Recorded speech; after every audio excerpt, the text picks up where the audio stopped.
سلام بچه‌های عزیز. می‌خواهیم با هم یک درس بسیار کاربردی درباره حرکات فیزیکی در زبان انگلیسی کار کنیم.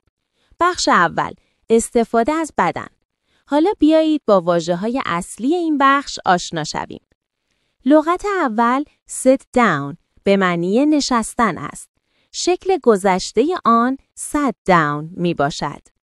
لغت دوم stand up به معنی ایستادن است. شکل گذشته آن stood up است. این لغت متضاد sit down می باشد. لغت سوم walk به معنی راه رفتن است. لغت چهارم run به معنی دویدن است. شکل گذشته آن ran می باشد. لغت پنجم fall over به معنی زمین خوردن است. شکل گذشته آن fell over است. لغت ششم ride به معنی سوار شدن است. معمولاً برای دوچرخه و اسب استفاده می شود. شکل گذشته آن rode می باشد. لغت هفتم climb به معنی بالا رفتن است. برای کوه و نردبان به کار می رود. لغت هشتم jump به معنی پریدن است. لغت نهم lie down به معنی دراز کشیدن است. شکل گذشته آن lay است. توجه کنید این لغت با lie به معنی دروغ گفتن فرق دارد. لغت دهم dance به معنی رقصیدن است. لغت 11 get on به معنی سوار شدن است. برای اتوبوس و قطار استفاده می شود. شکل گذشته آن got on است. لغت 12 get off به معنی پیاده شدن است. شکل گذشته آن got off است. این لغت متضاد get on می باشد. یک نکته مهم، بسیاری از این فعل‌ها بی‌قاعده هستند. یعنی برای گذشته به آخر آنها ایدی اضافه نمی کنیم. حالا حل تمرین‌های بخش اول. تمرین شماره 1. Write the present form of the verbs. به معنی شکل اصلی فعل‌ها را بنویسید. برای شماره 1 lay down می شود lie down. برای شماره 2 fell over می شود fall over. برای شماره 3 rode می شود ride. برای شماره 4 stood up می شود stand up. برای شماره 5 sat down می شود sit down.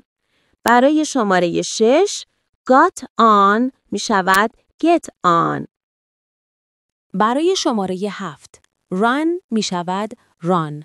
تمرین شماره 2 complete these sentences with verbs from above. به معنی این جمله ها را با فعل های مناسب از بالا کامل کنید. شماره 1 When you hear music and you're happy, you do this.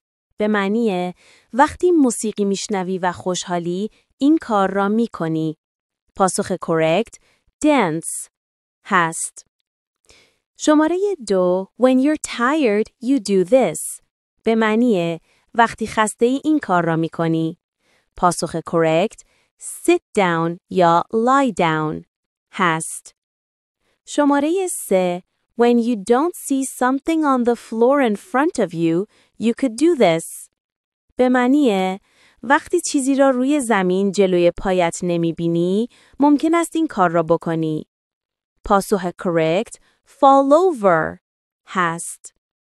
شماره 4 When you go on a bike, you do this. به معنی وقتی سوار دوچرخه میشوی، این کار را میکنی. پاسخ correct ride هست. شماره 5 When you're waiting at the bus stop and the bus arrives, you do this. به معنی وقتی در ایستگاه اتوبوس منتظری و اتوبوس میرسد، این کار را میکنی. پاسخ correct get on هست. تمرین شماره 3. Complete the sentences. You need the past simple in sentences 6 to 9. به معنی جمله ها را کامل کنید. برای جمله های 6 تا 9 به زمان گذشته ساده نیاز دارید. شماره 1. The children have to stand up when the teacher comes into the classroom. بچه ها باید بایستند وقتی معلم وارد کلاس می شود. شماره 2. I often walk to work in the summer. It's only 20 minutes on foot. من اغلب پیاده به سر کار می روم در تابستان. فقط 20 دقیقه پیاده روی است. شماره 3. I want to climb Mount Kilimanjaro next year. من می خواهم از کوه کلیمانجارو سال آینده بالا بروم. شماره 4. Do you often dance when you go to clubs? آیا اغلب می رقصی وقتی به باشگاه می روی؟ شماره 5. The doctor asked me to lie down on the bed. دکتر از من خواست روی تخت دراز بکشم. شماره 6. The boys jumped into the swimming pool. پسرها به داخل استخر شنا پریدند. شماره 7. She rode her bike to school this morning. او دوچرخه‌اش را به مدرسه امروز صبح راند. شماره 8. I was late, so I ran to the bus stop. But I fell over and hurt my leg. من دیر کرده بودم، بنابراین به ایستگاه اتوبوس دویدم، اما زمین خوردم و پایم آسیب دید. شماره 9. She got off the bus, went into the station and got on a train. او از اتوبوس پیاده شد، به ایستگاه رفت و سوار قطار شد. بخش دوم. استفاده از دست‌ها.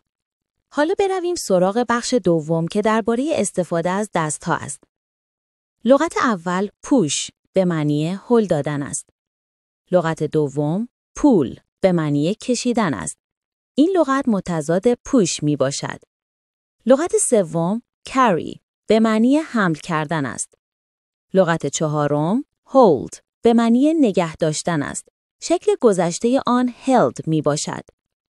لغت پنجم pick up به معنی بلند کردن است. لغت ششم put down به معنی گذاشتن است. شکل گذشته آن put است. این لغت متضاد pick up می باشد. لغت هفتم break به معنی شکستن است. شکل گذشته آن broke است. لغت هشتم give به معنی دادن است. شکل گذشته آن gave است. لغت نهم close یا shut به معنی بستن است. شکل گذشته آن shot است. لغت دهم drop به معنی انداختن است. لغت یازدهم throw به معنی پرتاب کردن است. شکل گذشته آن threw است. لغت دوازدهم catch به معنی گرفتن است. شکل گذشته آن caught است. این لغت متضاد drop می باشد. لغت سیزدهم open به معنی باز کردن است. این لغت متضاد close می باشد.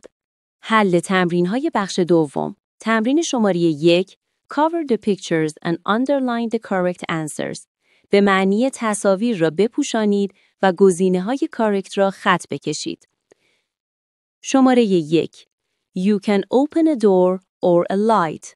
می توانی یک در یا یک چراغ را باز کنی. پاسخ کارکت هست a door. شماره 2 You can catch a car or a ball. می توانی یک ماشین یا یک توپ را بگیری. پاسخ کارکت هست a ball. شماره 3 You can throw a book or a house. می توانی یک کتاب یا یک خانه را پرتاب کنی. پاسخ کارکت هست a book. شماره 4 You can push the sky or a person. می توانی آسمان یا یک نفر را هل بدهی. پاسخ کارکت هست a person. شماره 5 You can hold a dictionary or a country. می توانی یک فرهنگ لغت یا یک کشور را نگه داری. پاسخ کارکت هست a dictionary. شماره 6 You can break some juice or a pencil. می توانی آب میوه یا یک مداد را بشکنی. پاسخ کارکت هست a pencil. شماره 7 You can pick up a car or a bicycle. می توانی یک ماشین یا یک دوچرخه را بلند کنی. پاسخ کارکت هست a bicycle. شماره تمرین. شماره 2 Do you need two hands to do these things? Or can you do them with one hand? به معنی برای انجام این کارها به 2 دست نیاز داری؟ یا می توانی با یک دست انجامشان دهی. شماره 1. Pick up a cup با یک دست. Drop a cup با یک دست. شماره 2. Pick up a TV با 2 دست. Turn on a TV با یک دست. شماره 3. Break a bottle با 2 دست. Open a bottle با 2 دست. شماره 4. Pull a person با 2 دست. Carry a person با 2 دست. شماره 5. Throw a ball با یک دست. Catch a ball با 2 دست. شماره 6. Drop a ruler با یک دست. Break a ruler با 2 دست. شماره 7. Carry a door با 2 دست. Close a door با یک دست. شماره 8. Pick up a baby با 2 دست. Hold a baby با 2 دست. شماره تمرین. شماره 3. Complete the sentences with suitable verbs from above. به معنی جمله ها را با فعل های مناسب از بالا کامل کنید. شماره 1. It was cold, so he closed the window. هوا سرد بود. بنابراین او پنجره را بست. شماره 2. She picked up the cat and put it down in its bed. او گربه را بلند کرد و در تخت خوابش گذاشت. شماره 3. I'm afraid I dropped your best glass and it broke. I'm really sorry. میترسم بهترین لیوان تو را انداختم و شکست. واقعاً متاسفم. شماره 4. 4 of us pulled the boat out of the sea and then carried it along the beach. 4 نفر از ما قایق را از دریا کشیدیم بیرون و سپس در طول ساحل حملش کردیم. شماره 5. I gave the baby to mom and she held it in her arms. من نوزاد را به مادرم دادم و او آن را در آغوشش نگه داشت. شماره 6.